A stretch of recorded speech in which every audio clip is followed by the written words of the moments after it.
నమస్తే, నేను ప్రశాంత్. ఐటీలో అసలు ఏం జరుగుతుంది? ముఖ్యంగా మన ఇండియాలో 6 నెలల్లోనే దాదాపు 1,00,000 మంది ఎంప్లాయీస్ని అయితే తీసేయడం అయితే జరిగింది. ఎందుకు? మరి ప్రాజెక్టులు రావట్లేదా, లేకపోతే పెర్ఫార్మెన్స్ సరిగ్గా ఉండట్లేదా అనే విషయాలు అయితే తెలుసుకుందాం. దీని గురించి అయితే మాట్లాడేందుకు ప్రస్తుతం మనతో పాటు సీనియర్ పొలిటికల్ అనలిస్ట్ కృష్ణకుమారి గారు ఉన్నారు. నమస్తే మేడం. నమస్తే మేడం, ఐటీ కంపెనీల్లో ఈ మధ్యకాలంలో చూసుకున్నట్లయితే కనుక చాలా మందిని అయితే తీసేయడం జరుగుతుంది. వేలల్లో లక్షల్లో తీసేస్తూ ఉన్నారు ఐటీ కంపెనీస్లో. మెయిన్ ఎంఎన్సి కంపెనీలు, మల్టీనేషనల్ కంపెనీస్లలో ఇలా తీసేస్తే మరి ఉద్యోగాలు ఎలా ఉండాలి, అసలు ఏం జరుగుతుంది? రాబోయే రోజుల్లో ఏఐ కూడా రాబోతుంది కాబట్టి మరి ఎలా ఉండబోతుంది? ఏదైనా ఐటీ పీపుల్కి గడ్డు కాలం లాగా కనిపిస్తుంది. మొదటగా మొదలెట్టింది ఇన్ఫోసిస్ మొదలెట్టింది. ముందు 1% మొదలెట్టింది.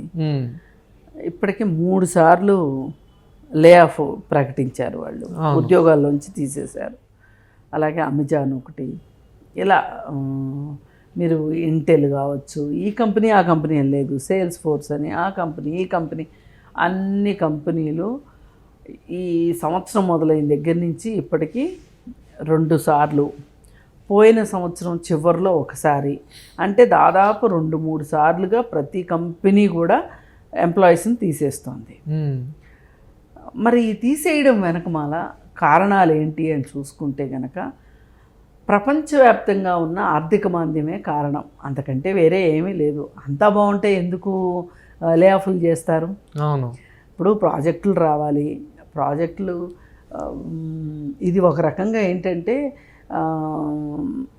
ఒక పెద్ద కంపెనీకి సాఫ్ట్వేర్ అందించడం కోసం వీళ్ళు కాంట్రాక్ట్ తెచ్చుకున్నప్పుడు ఆ తెచ్చుకున్న కాంట్రాక్టు విలువ, వీళ్ళు ఎంప్లాయీస్కి పే చేయడాలు, బిల్డింగ్ కాస్ట్లు, ఆ కాస్ట్లు ఈ కాస్ట్లు, ఎస్టాబ్లిష్మెంట్ కాస్టు, ఇవన్నీ పోను ఒక్కొక్క ప్రాజెక్ట్కి మనకు ఎంత మిగులుతుంది అనేది కంపెనీ చూసుకుంటుంది.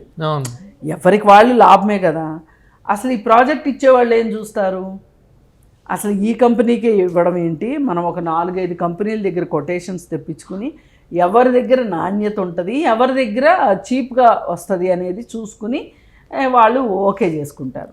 ఏదైనా ప్రతి ఒక్కళ్ళు ఇక్కడ వాళ్ళ లాభమే ప్రాతిపదికగా చూస్తారు. అయితే ఇప్పుడు ఎందుకు అసలు మరి ఎంతమందిని ఎందుకు తీసేస్తున్నారు అనే మాటకి ఒకటే కారణం. ప్రపంచవ్యాప్తంగా ఆర్థిక మాంద్యం నడుస్తుంది. ఎక్కడా డబ్బు పుట్టట్లేదు. ముద్రలు వేసుకుంటున్నారు ఎవరికి వాళ్ళు. ఇండియాలో అలా ముద్రలు వేసుకోవటం కుదరని పని కాబట్టి అప్పులు తెచ్చుకుంటుంది. పైగా అప్పులు తెచ్చుకోవటమే కాకుండా ఇక్కడ అమెరికా మీద, అలా కొన్ని కంట్రీస్ మీద ఆధారపడి మనది ఇక్కడ సాఫ్ట్వేర్ ఇండస్ట్రీ నడుస్తుంది. అసలు కొన్ని అయితే పూర్తిగా ఫారిన్ కంపెనీలే ఇక్కడ అవుట్సోర్సింగ్ చేసుకుంటారు.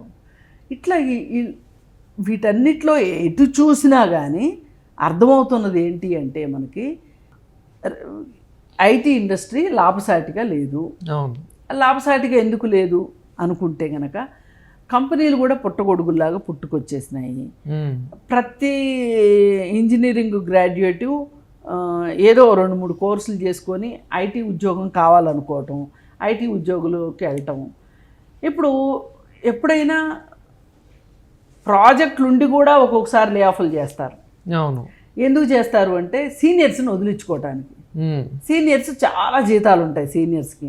ఆ సీనియర్స్ని వదిలించుకున్నారనుకోండి, అప్పుడు మిడిల్ మేనేజ్మెంట్లో ఉన్నవాళ్ళు సీనియర్స్ అవుతారు. అప్పుడు వాళ్ళకి జీతాలు కొంచెం అటు ఇటుగా ఇచ్చినా నడిచిపోతుంది. అప్పుడు ఫ్రెషర్స్ని తీసుకోవడానికి అవకాశం ఉంటుంది. ఫ్రెషర్స్కి జీతాలు బాగా తక్కువ. ఇలాంటి రకరకాల కారణాలతోటి ఇవాళ చాలామందిని తీసేస్తున్నారు. ఒక సేల్స్ ఫోర్స్ లాంటి కంపెనీ కూడా ఎంప్లాయీస్ని తీసేస్తుంది అంటే కొంచెం ఆశ్చర్యకరమైన విషయమే. అవును. అంటే మనకి టీసీఎస్ లాంటి కంపెనీలు అసలు తీసేవి మ్యాక్సిమం, కానీ మధ్యకాలంలో టీసీఎస్ కంపెనీ లాంటివి కూడా తీసేస్తున్నారు. అంటే మరి రాబోయే రోజుల్లో సిచ్యువేషన్ ఏ విధంగా ఉండదు? అంటే నార్మల్గా రీసెంట్గా ఒక డ్రైవ్ పెట్టినా కానీ కొన్ని వేలల్లో మంది ఇంటర్వ్యూకి వెళ్తున్న పరిస్థితి. పాపం అక్కడ వాళ్ళు డే అంతా వెయిట్ చేస్తూ ఉంటారు. మరి ఇంకా రాబోయే రోజుల్లో ఎలా ఉంటుంది అనుకోవచ్చు? భయానకంగా ఉంటుంది. అసలు నిరుద్యోగ సమస్య ఇప్పుడు ప్రస్తుతం మనకి చాప కింద నీరులాగా ఉంది. అది ఒక్కసారి విశ్వరూపం చూపించింది అంటే నిరుద్యోగులు ఎక్కువైపోయారు అంటే అంటే ఉపాధి లేని వాళ్ళు. మరి ఉద్యోగం లేదు కదా అని తిండి మానేస్తారా? ఉద్యోగం లేదు కదా అని బట్టలు కట్టుకోవడం మానేస్తారా? ఉద్యోగం లేదు కదా అని సినిమాకి వెళ్ళటం మానేస్తారా? ఇప్పుడు ఇవన్నీ చిన్న చిన్న ప్రాథమిక అవసరాలు కదా. పిల్లలు స్కూలుకి పంపించుకోవాలి, మనకు ఒంట్లో బాగోపోతే హాస్పిటల్కి వెళ్ళాలి, మళ్ళీ ఓ పక్కనేమో ధరలు పెరుగుతున్నాయి, అయినా కానీ తిండి అయితే తినాలి. ఈ పరిస్థితుల్లో ఏమవుతుంది అంటే మనుషులు కొంతమంది డిప్రెషన్లోకి వెళ్ళే అవకాశం ఉంటుంది. అలాగే కొంతమంది ఏమో ఏదైనా చేసి డబ్బు సంపాదించాలి అనుకుని మోసాలు చేసే అవకాశం కూడా ఉంటుంది. ఇవాళ ఈ సైబర్ క్రైము ఇవన్నీ జరుగుతున్నాయి అంటే దీని వెనక ఇంజనీర్లు లేరు అనుకుంటున్నారా? ఫ్రెష్ ఇంజనీరింగ్ గ్రాడ్యుయేట్స్ అక్కడ ఫ్రాడ్ జరుగుతుందని కూడా తెలుసు, టెలికాలర్స్ లాగా ఫోనులు చేసి ఫ్రాడ్ చేస్తున్నారు కదా. ఇబ్బంది పెడతారు, ఒక్కొక్కసారి ఫ్రాడ్ కూడా జరుగుతుంది. మరి అలాగే నిరుద్యోగుల్ని ఒక ఆఫీస్ తీసుకొని అక్కడ కూర్చోబెట్టి టెలికాలర్ జాబులు ఇస్తామని చెప్పడం, దానిలో అన్ని మోసాలు, ఇవన్నీ చేయడం వెనకమాల రీజన్ ఏంటి అంటే నిరుద్యోగి బతకాలి కదా. నేను బతకాలి అంటే ఏదో పని చేసుకోవాలి. ఏదో పని అంటే 5,000 పని 10,000 పని చేస్తే తిండి గడవదు. అందుకని చెప్పి కాస్త మామూలుగానే అసలు మనకి విలువలు తగ్గిపోయిన పరిస్థితుల్లో మనం చేసేది మోసం అని తెలుసు, తను చేసే ఉద్యోగం మోసం అని, ఎవరినో మోసం చేస్తున్నాం అనే సంగతి తెలుసు, అయినా కానీ ఆ ఉద్యోగం మానలేని పరిస్థితి. ఒకవేళ వాళ్ళు కంపెనీ వాళ్ళు మానిపిస్తే కనుక మానేసి ఏం చేయాలో తెలియక గందరగోళం పడే పరిస్థితి. ఇప్పుడు ఇవాళ సైబర్ నేరాలు చాలా జరుగుతున్నాయి కదా. ఈ సైబర్ నేరాలు జరిగే దగ్గర కూడా ఇంజనీరింగ్ స్టూడెంట్సే.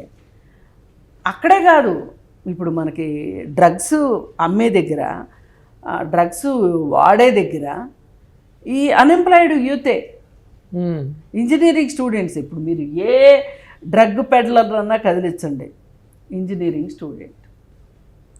వీళ్ళు కాలేజ్ లెవెల్లోనే నేర్చేసుకుంటున్నారు. నేర్చేసుకున్నప్పుడు అవి వాడాలంటే డబ్బు ఉండదు. అప్పుడు అందుకని చెప్పి ఏం చేస్తున్నారు, పెడ్లర్గా, సరే నువ్వు కొంచెం వాడుకో కానీ ఇది కొంచెం తీసుకెళ్ళి పలానా చోట ఇవ్వు అన్నారనుకోండి, అది కొంతమంది అది ప్రమాదం కాదు అనుకుంటారు చట్టాలు తెలియక, కొంతమంది ప్రమాదం అని తెలిసినా కానీ చేస్తారు. ఇలా ఈ ఉద్యోగాలు పోవటం అనేది ఒక రకంగా రాబోయే రోజుల్లో ఏఐ వస్తుంది అంటున్నారు కదా. అవును, దాని ఎఫెక్ట్ ఎంతవరకు అనేది అసెస్మెంట్స్ జరుగుతున్నాయి. నిజంగా ఉద్యోగాలు పోతాయా? పైగా ఇంకొకటి ఏంటి అంటే మనము నైపుణ్యాలు పెంచుకోవటానికి మనం అస్సలు ముందుండం. ఈ నైపుణ్యాలు లేకపోవటం కూడా లే ఆఫ్లు జరగడానికి ఒక కారణం. ఇప్పుడు అప్డేట్ అవ్వాలి ఎవరైనా సరే. ఇప్పుడు మాలాంటి ముసలోళ్ళు అప్డేట్ అయినా అవ్వకపోయినా పెద్ద ఇబ్బంది రాదు, కానీ మీలాంటి యువకులు అప్డేట్ కావాలి. ఈ అప్డేట్ అవ్వకపోతే మనం అప్డేట్ అంటే ఏమనుకుంటామంటే సెల్ ఫోన్ వాడటమే ఆ పెద్ద అప్డేట్ లాగా ఫీల్ అవుతాం. కానీ మనం చేసే ఉద్యోగంలో మనం కొత్తవి ఇన్నోవేషన్స్ చేసుకుంటూ, కొత్త కోర్సులు నేర్చుకుంటూ, కొత్త ఛాలెంజ్లను తీసుకోవాలి. ఇవన్నీ ఇప్పుడు ఇంతకుముందు ఏంటి, చదువు అయిపోయిందా, ఉద్యోగం వచ్చిందా, ఉద్యోగంలో సెటిల్ అయ్యామా, ఇక జీవితం సెటిల్ అయిపోయినట్టు ఫీల్ అయ్యేవాళ్ళు. ఇలా ఉద్యోగం చేసుకుంటూ వెళ్ళేవాళ్ళు. కానీ ఇప్పుడు అట్లా లేదు. ఉద్యోగం వచ్చింది అంటే ఇది ఎన్ని రోజులు ఉంటుందో తెలియదు, మనం అప్డేట్ అవ్వకపోతే అసలు ఉంటుందో ఉండదో తెలియదు. మరి అలాగే క్యాంపస్ సెలక్షన్స్ ఉంటాయి, అవి ఈ సంవత్సరం చాలా నిరాశాజనకంగా ఉన్నాయి. ఇప్పుడు వాళ్ళని కూడా తీసుకొచ్చారనుకోండి, ఇప్పుడు వీళ్ళు పని లేదని చెప్పి లే ఆఫ్లు చేస్తున్నప్పుడు కొత్త వాళ్ళని ఎందుకు తీసుకొచ్చుకుంటారు? ఒకవేళ తీసుకొస్తే కూడా పాత వాళ్ళకి ఉద్వాసన పలకటానికి కొత్త వాళ్ళని తీసుకొచ్చుకుంటారు. ఏదైనా యాతావాత నైపుణ్యాలు లేవని మీ ఉద్యోగం పోయినా, లేదు అనుకుంటే మీరు అప్డేట్ అవ్వకపోవటం వల్ల అయినా లేదు కంపెనీ పరిస్థితి బాగోక లే ఆఫ్ అయినా, ఎలా ఏది జరిగినా సరే, ఏదో అంటారే అరిటాకు వెళ్ళి ముళ్ళు మీద పడ్డా, ముళ్ళు వెళ్ళి అరిటాకు మీద పడ్డా, చిరిగేది అరిటాకే అన్నట్లు ఎంప్లాయీస్ నెత్తికి పడుతుంది ఈ భారం అంతా ఏదైనా సరే. అది ఇలాంటి పరిస్థితుల్లో నేర్చుకోవాల్సింది ఏంటి అంటే, అందరూ పొలోమని ఐటీ అనుకోకుండా నాన్ ఐటీ జాబుల్ని ఎంచుకోవడం ఒక మంచి పద్ధతి. అలాగే ఎప్పటికప్పుడు అది స్వయం ఉపాధికి సంబంధించిన బిజినెస్లు ఏమన్నా చేయడం నేర్చుకో. Innovative thinking, innovative thought process ఉండాలి. అలా చేసినప్పుడు ఏంటి అంటే, ఒకవేళ ఉద్యోగం పోయినా నా దగ్గర ఒక స్కిల్ ఉంది, ఆ స్కిల్ మీద నేను బతుకుతాను. ఇవాళ ఒక చిన్నపాటి సాఫ్ట్వేర్ కంపెనీలో ఎంప్లాయీకి వచ్చే జీతము, అలాగే ఈ స్కిల్స్ తోటి ఎలక్ట్రీషియన్స్, ప్లంబర్స్ ఇట్లాంటి వాళ్ళు సంపాదించేది ఎక్కువగా ఉంది.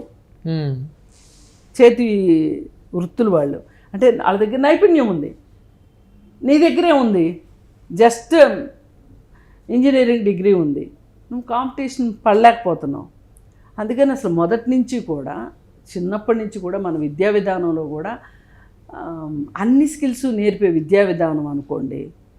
కేవలం పొద్దున్నే 6ంటికి వెళ్ళటం, స్టడీ అవర్లో కూర్చోవటం, పగలంతా పాఠాలు వినటం, సాయంత్రం మళ్ళీ స్టడీ అవర్లో కూర్చోవటం, ఉసూరు మన ఇంటికి రావటం, తినటం, పడుకోవటం, ఇది కాదు స్టూడెంట్ అంటే, ఇది కాదు ఉద్యోగస్తుడు అంటే. అలాంటి పరిస్థితి రావాలని కోరుకుందాము. కానీ మీరు అనొచ్చు, మింగ మెతుకులేదు మీసాలకు సంపంగునా మేడం, అసలు ఉన్న ఉద్యోగాలే పోతంటే ఏంటి పరిస్థితి అని. ఏదైనా దేనికైనా ఒక పరిష్కారం అనేది ఉంటుంది. ఆశతోటి జీవించాలి. Thank you madam. Thank you.